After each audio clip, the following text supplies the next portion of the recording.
अच्छा, तो इसमें नंबर डॉट परसेंट देख लेते हैं जल्दी जल्दी। तो इसमें इतना मुश्किल नहीं बनाना, इसे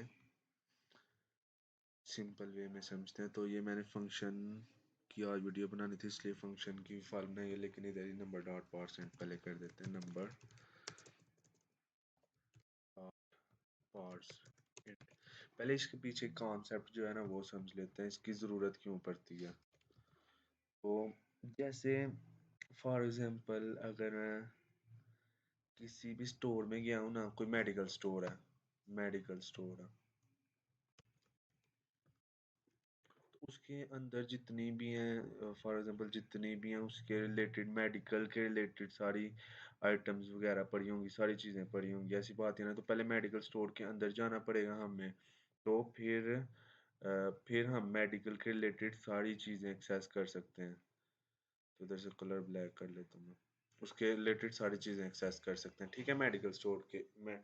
ऐसे ही उन्होंने ना जब लैंग्वेज बनाई होती है ना, तो चीज़ों को डिफरेंट कैटेगरीज में डिवाइड किया होता है। फॉर एग्जांपल नंबर्स के लिए अलहदा, स्ट्रिंग्स के लिए अलहदा, और जितनी डेफिनेशन अरेज के मेथड्स के लिए अलहदा, ऑब्जेक्ट्स के मेथड के लिए अलहदा। तो मतलब उनको कैटेगरीज में डिवाइड किया होता है। फॉर एग्जांपल ये अगर नंबर है, तो आगे आप पढ़ेंगे, स्ट्रिंग्स भी आपने पढ़ ली हैं, स्ट्रिंग की कैटेगरी अलहदा बनाई होती है, समझ ले, कैटेगरीज बनाई हुई हैं हमारी इजीनेस के लिए। मतलब कैटेगरीज में जो चीज़ डिवाइड होती है उसे इजीली समझ आती हैं। ये आप आगे रेस पढ़ेंगे, इसके मेथड्स बिल्ड इन लैडा लैदा, ऑब्जेक्ट्स पढ़ेंगे। तो नंबर्स में उन्होंने डिफरेंट आगे मेथड दिए होते हैं। मतलब अगर हम नंबर, ठीक है, नंबर लगा के तो उसके आगे डॉट लगाएंगे ना, ये फॉर एग्जांपल मैं एक डॉट लगाता हूँ, जो नहीं लग रहा पता नहीं क्यों, अगर मैं डॉट लगाता हूँ इधर से, ये कलर सेलेक्ट करता हूँ तो डॉट लग गया। उसके बाद हम डिफरेंट इसके ना मेथड मतलब एक्सेस कर सकते हैं, बिल्ट इन फंक्शंस। अब फंक्शन का वर्ड यूज करूंगा क्योंकि अगली वीडियो फंक्शंस पर है। तो फॉर एग्जांपल इसके काफ़ी ज़्यादा बिल्ट इन फंक्शन होते हैं जो मेन काम के है ना, मेन जो काम के हैं वो इज पार्स इंट है, ठीक है, पार्स फ्लोट है, और भी होते हैं जो इतने काम के नहीं होते। इज इंटीजर जो मैंने कभी नहीं यूज किए, इज नाइट, तो ये मैंने कभी नहीं यूज किए। तो पार्स इंट का क्या मतलब है, पार्स इंट के पीछे क्या कॉन्सेप्ट है कि आपकी अगर कोई भी स्ट्रिंग है, या स्ट्रिंग स्ट्रिंग है ना, कोई भी स्ट्रिंग है, तो अगर वो स्ट्रिंग से कोई भी स्ट्रिंग है ना, तो अगर वो पार्स इंट में आती है ना, तो इसके बाद उसने पार्स इंट के बाद उसने ना नंबर्स डाटा टाइप में कन्वर्ट हो जाना, ठीक है, नंबर्स में कन्वर्ट हो जाना। तो बेसिकली कॉन्सेप्ट ये है। तो मैंने सबसे पहले क्या है, कुछ कुछ का होता है कि उसकी जो कैटेगरी का नाम भी लिखना होता है, मेथड को एक्सेस करने के लिए उसकी कैटेगरी का नाम, फिर डॉट लगाना होता है इधर, और फिर उसका नंबर एक्सेस करना होता है। तो कोई भी स्ट्रिंग की वैल्यू है ना, हम उसे परसेंट करेंगे ना, तो वो नंबर में कन्वर्ट हो जाएगी, ठीक है। फॉर एग्जांपल अगर मैं इधर एक एग्जांपल दूं, तो फॉर एग्जांपल एक है ना, एक मैंने ये मेथड एक्सेस करना परसेंट, तो सबसे पहले नंबर लिखूंगा, फिर डॉट, इसके सारे मेथड अब एक्सेस कर सकता हूँ। कुछ केसेस में, कुछ में डायरेक्ट भी हम एक्सेस कर सकते हैं, लेकिन ये हमें खुद याद करना पड़ता है कि मेथड को कैसे यूज करना है। तो परसेंट यूज करने के लिए सिर्फ पहले नंबर लिखेंगे, नंबर एक की वर्ड है, मतलब रिजर्व वर्ड है, मतलब प्री डिफाइंड वर्ड है, मतलब इसकी पहले कोडिंग हो चुकी है, फिर डॉट डॉट और फिर पार्स इंट। अच्छा, अब ये पार्स इंट ना बिल्ट इन फंक्शन है। पार्स इंट क्या है, built in function. Parse float is integer is built in function. अब इसमें मैं अगर कोई भी वैल्यू, अगर फॉर एग्जांपल मैं 2 देता हूँ ना, तो इसके बाद जब ये फंक्शन चल रहा है ना, अभी मैंने इसमें क्या दिया, टू स्ट्रिंग की वैल्यू, इस वक्त टू क्या है, कोटेशन में सेंड किया, तो इसका क्या मतलब है, ये इस वक्त किस में है, स्ट्रिंग्स में। तो इसके बाद जब ये वाला मेथड है ना, इसने एग्जीक्यूट होना ना, रन होना ना, तो इसने वापस हमें करना है टू, इसने ये वैल्यू देनी है हमने। बस आपने याद रखना है कि जब ये मेथड ने कॉल होना है ना, इसने कुछ ना कुछ रिटर्न करना है, और जो इधर हम देंगे ना स्ट्रिंग में, वो इसने रिटर्न करना है। तो ये ज़हन में ज़रूर बात रखनी है कि उसने रिटर्न करना है कोई, जब ये सिंपल ये आप मैं आपको बताता हूँ आप आगे मिस्टेक क्या कर रहे थे। जब भी इसने होना है तो इसमें कुछ ना कुछ नंबर की फॉर्म में रिटर्न करना है। आप सिर्फ ये वाली लाइन को मिस कर रहे थे, मतलब ना कोड लिखते हुए, किधर गया ब्रश, ये है। आप सिर्फ इतनी चीज कर रहे थे, ठीक है ना। लेकिन जब इसने रन होना है ना, तो इसने कुछ ना कुछ रिटर्न करना है, मतलब रिटर्न करना है। तो उस जो जो ये रिटर्न हुआ है, जो ये रिटर्न हुआ है, ये वाली चीज जो रिटर्न हुई है, ठीक है, उसे किसी ना किसी जगह तो हम स्टोर करेंगे ना, ठीक है।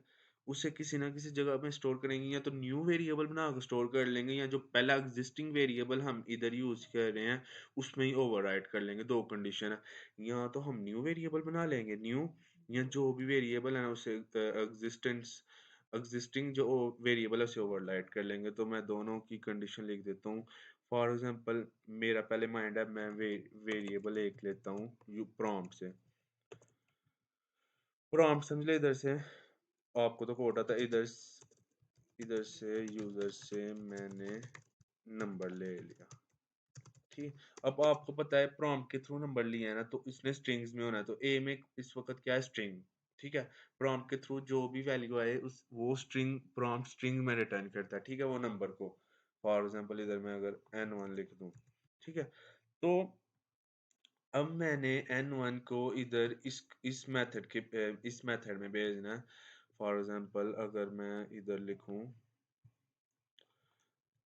मैंने एक्सेस करना number dot parse int n1, ठीक है, n1।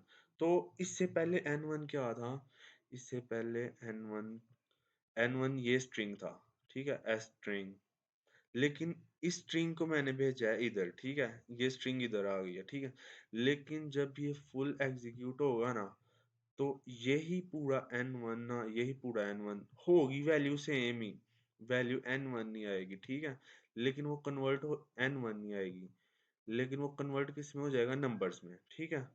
इसने ये जो जब ये एग्जीक्यूट होना है ना कोड, तो इसने नंबर्स में रिटर्न करना है, जो ओरिजिन में लिखी है ना ये चीज ना, ये चीज, ये हमें रिटर्न मिलनी है। जब इसे हमने ये पूरी लाइन एग्जीक्यूट होगी ना कोड की, तो इसने n1 रिटर्न करना है, जो पहले क्या था, पहले था स्ट्रिंग, ठीक है।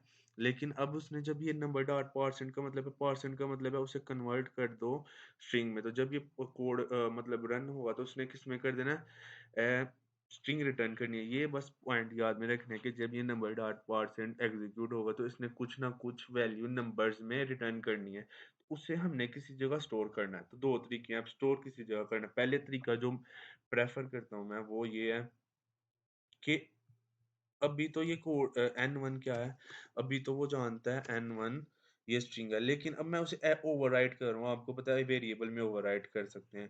तो अगर मैं नंबर डॉट परसेंट n1 करूँगा ना, ठीक है, तो क्या होगा, अब इधर जो है ना, इधर असली काम होगा। नंबर डॉट परसेंट से, मैं एक मिनट ब्रश पकड़ लूँ। नंबर डॉट परसेंट से क्या होगा, सॉरी, अच्छा ब्रश आ गया। नंबर डॉट परसेंट से क्या होगा, मैंने आपको कहा है ये वाला n1 नंबर्स में कन्वर्ट हो जाएगा, इधर नंबर में कन्वर्ट हो जाएगा। मतलब ये जब सबसे पहले ना, अगर ये असाइनमेंट पैटर्न है ना, तो राइट साइड एग्जीक्यूट होनी है। तो राइट साइड ने क्या वैल्यू देनी है इधर, इसने n1 मतलब इसने n1 रिटर्न करना है, लेकिन नंबर डाटा टाइप में, ठीक है। तो उस जो ये रिटर्न कर रहा है ना, उस ये जो रिटर्न कर रहा है इधर राइट साइड, उसे मैं ओवरराइट कर रहा हूँ इधर n1 में। n1 में पहले क्या था, स्ट्रिंग थी, ये वाली स्ट्रिंग जो s वाली थी। लेकिन जब इसे मैं इसमें से ओवरराइट कर रहा हूँ ना, तो उधर से ये स्ट्रिंग ने खत्म हो जाना फुल, और ये ओवरराइट होके इधर इधर ये भी नंबर बन जाएगा, ये वाला n भी नंबर बन जाएगा, ठीक है। ये असली ओवरराइट का फायदा ये होता है। लेकिन अगर मैंने नंबर ओवरराइट हो जाए, लेकिन अगर मैंने ओवरराइड नहीं करना फॉर एग्जांपल, तो इधर मैं एक और वेरिएबल बना लेता हूँ, तो अगर फॉर एग्जांपल एक और वेरिएबल बना लेता हूँ इधर, वेर न्यू n1, अच्छा जो नंबर डॉट पार्स इंट करके जो पार्स इंट n1 आया ना, इसमें क्या होगा कि ये वाला जो है ना, ये वाला इधर से क्या आएगा, नंबर रिटर्न होगा, लेकिन ये इस वेरिएबल पर स्टोर हो जाएगा। ठीक है, न्यू n1 में इस वक्त क्या होगा, नंबर, नंबर डाटा टाइप में n1 होगा, नंबर डाटा टाइप में, लेकिन इस वाले n1 को फर्क नहीं पड़ेगा, पड़ेगा। अगर हम कोड में ये वाला n1 यूज करेंगे ना, ये वाला, तो इसका मतलब क्या है, स्ट्रिंग है, लेकिन ये वाला न्यू n1 मतलब यूज करेंगे तो इसका क्या मतलब है, वो ही n1 है लेकिन किस में कन्वर्ट हो गया, नंबर डाटा टाइप में, ओ नंबर डाटा टाइप में। तो मैं यही प्रेफर करूंगा कि अगर वही वेरिएबल यूज करना है तो उसे ओवरराइट कर देना चाहिए, जो मैं अभी कोड में करके बताता हूँ। ठीक है, तो 11 मिनट की वीडियो हो गई, पहले बहुत लंबी हो गई। फॉर एग्जांपल एक वेरिएबल है एज के नाम से, n1 है, जो आपने किया था वो ही मैं कर लेता हूँ। n1 है, प्रॉम्प्ट किया मैंने यूजर से, एंटर फर्स्ट नंबर। ठीक है, तो इधर मैं 3 वेरिएबल बना लेता हूँ, 2 3 सेकंड थर्ड। ठीक है, तो अब इसमें n1 में भी स्ट्रिंग आएगी, n2 में भी, n3 में भी, तो लेकिन मैं अब इसे ओवरराइट कर देता हूँ।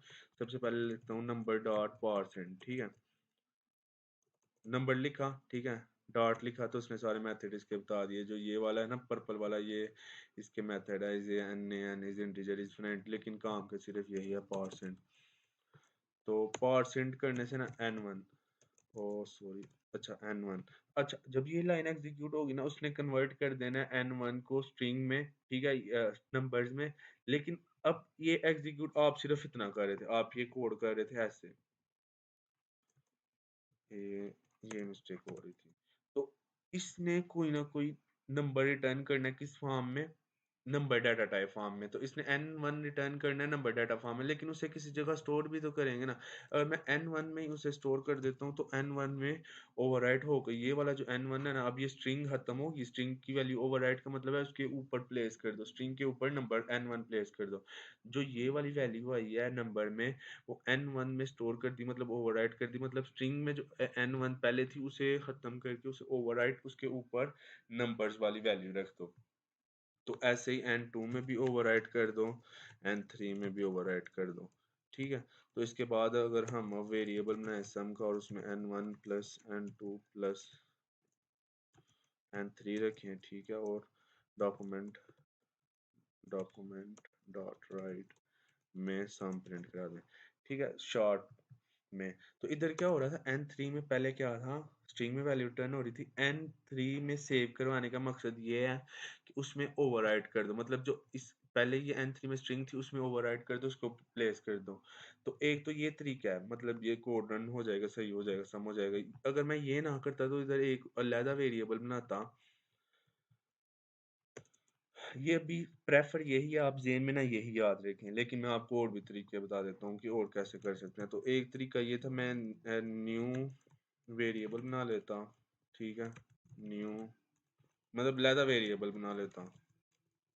अच्छा, ये अब n1 लैदा वेरिएबल है, न्यू n1 लैदा वेरिएबल है। तो जो n1 में इस वक्त क्या है, स्ट्रिंग वाला जो नंबर, वो नंबर 1 उसने एंटर किया, लेकिन न्यू n1 में क्या है कि उसने वही वेरिएबल n1, लेकिन उसे चेंज करके उसने नंबर में कन्वर्ट करके न्यू n1 लैदा जगह बना मेमोरी में उसमें सेव कर दिया।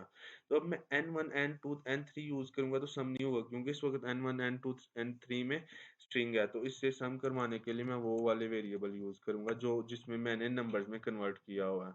तो प्रेफर वही था, ओवरराइट कर लेना, लेकिन ये मैं आपको वैसे ही बता रहा हूँ डिफरेंट तरीके। तो न्यू एन थ्री ठीक हो गया, तो ये सम अब सही हो जाएगा। तीसरा तरीका क्या है कि ना, मैं नंबर डॉट एंड सिंपली इधर यूज कर लूँ कैलकुलेशन के दरमियान, मतलब सबके साथ ना नंबर, मतलब उसी वक्त जिस वक्त मैं कैलकुलेशन कर रहा हूँ उसी वक्त मैं ना उसे कन्वर्ट करी जाऊँ, मतलब n1 को कन्वर्ट करना है इसे, मतलब इसे यूज ही तब करो, इसे कन्वर्ट करके यूज करो। इस लाइन का ये मतलब है n1 में इस वक्त स्ट्रिंग है, उसे यूज तब करो पहले नंबर डाटा टाइप में कन्वर्ट करो, फिर इसे प्लस के दरमियान यूज करना, वरना ऐसे ना करना। तो फिर दूसरे को भी मैं कह रहा हूँ कि पहले n2 को कन्वर्ट कर दो उसमें नंबर्स में, फिर इसे प्लस के दरमियान यूज करना। तो जो भी तरीका आपको सही लगता है वो आप कर सकते हो। नंबर परसेंट परसेंट n3 को भी तब यूज करो, पहले कन्वर्ट करो फिर उसे प्लस के दरमियान यूज करो। कन्वर्ट किस में करो? नंबर डाटा टाइप में। तो ये था, रन करने की जरूरत नहीं है इसे।